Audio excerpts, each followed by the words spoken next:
Welcome to Rich Planet TV. I'm Richard D. Hall. Now on this show we have challenged the mainstream's version of history, and today we are going to talk about the history of physics and discuss claims that the holy grail of physics, the unified field theory, was discovered in the 18th century.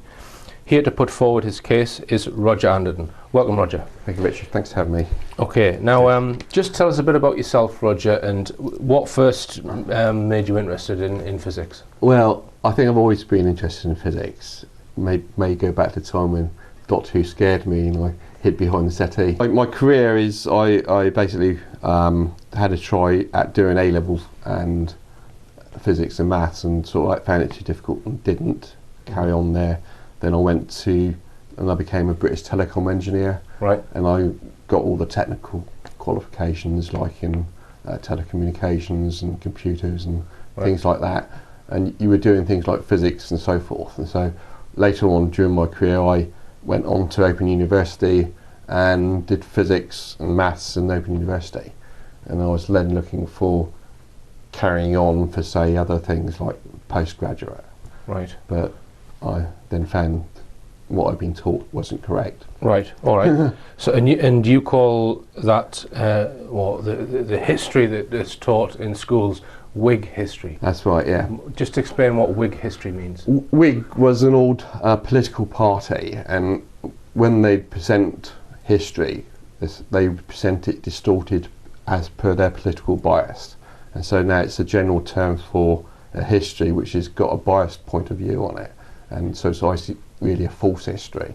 So if you want, and so when you go to university or get things like that, they teach you a false history of science, and they justify that by saying that makes it easier then to understand what they're trying to teach you from the theory and the experiments. You find out the true history is completely different to what they're teaching you when you're doing your science courses.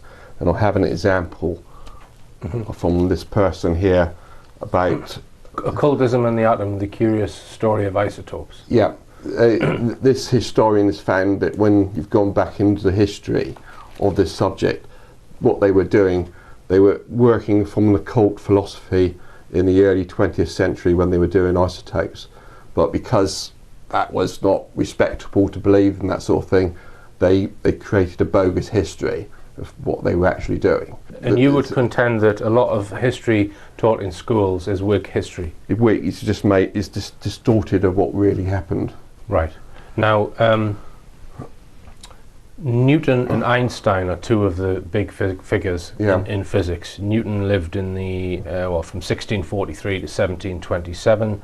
Einstein 1879 to 1955. Yeah. Now, you think that these two guys were probably less important than people have made them out to be, and that there are people who've been almost forgotten about, such as Tesla, for example. Yeah, that's right. Tesla was very impressive. Before Einstein suddenly became famous, a lot of emphasis was on Tesla, what Tesla was doing, and sort of like Einstein, sort of when he became famous, sort of like overshadowed all the amazing things that Tesla was doing. Right. In his discoveries, you've got discoveries from Tesla which sort of like pretty astounding if you really believe them, but they try to divert onto Einstein. And in one of your lectures you show a film, a modern day film where Tesla is portrayed. What's the name of that film, Roger? Prestige. Right, and just tell us.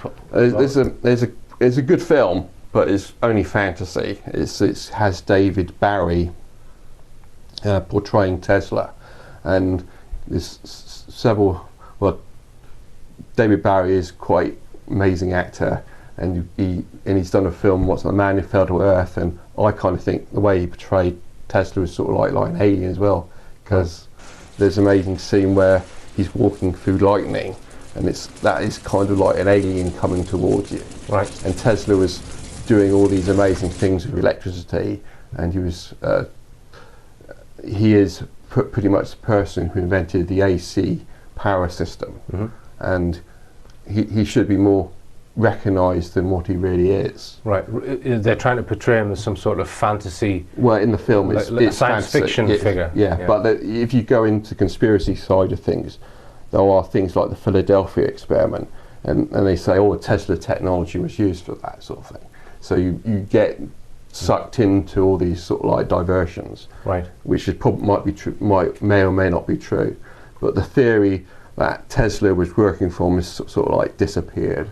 Yeah. I mean, I think if you look at the things that Tesla invented, stroke discovered, yeah, and their application in the real world, I would say they far outshine anything that Einstein came up with. I would have thought so. They're, for example, you mentioned the polyphase motor generator and electricity grid system, and many other devices as well. Yeah. Einstein, well, would you need relativity if you were going to get into space, do you think? Well, according to, if you believe in Einstein's relativity, it is very important to you for astronomy and so forth. And he did make these papers on the photoelectric effect, which is supposed to be used, helped in laser technology and so forth. So his theories are supposed to be very important for science as used, but it is kind of bogus in a way, because I don't reckon they're really properly using a lot of Einstein stuff. Right, and you think that Einstein got certain things wrong as well? Yeah. Physics, it's been heavily influenced by what Einstein has thought. And he's changed hundreds of things from what it was originally. And so it takes a very long amount of effort to actually study all that. But in conjunction with that, 100 years or so worth of Einstein, there's been 100 years worth of criticism on pretty much everything that Einstein did. Right. And so it takes a lot of study just to look at the alternative point of view to Einstein. And I've got here what is called the 95 years of criticism of the special theory of relativity, 1908 to 2003. Yeah. Right. And so they're documenting all the people criticising Einstein, and you've got a catalogue of the topics, if you can see it. There's all these topics of where they think the areas are. Right. And people have looked at each of these things. Einstein's influenced each of these things in his way, and people have looked at what Einstein's done, influenced, and said, oh, there's an error. And so when they count the number of errors, people were claiming it goes into hundreds of hundreds of claims of error. So that's how big Einstein is. People have claimed lots of errors in Einstein's work. Right. Let's come on to the unified field theory of physics. I'll just give you my sort of broad understanding of what that is.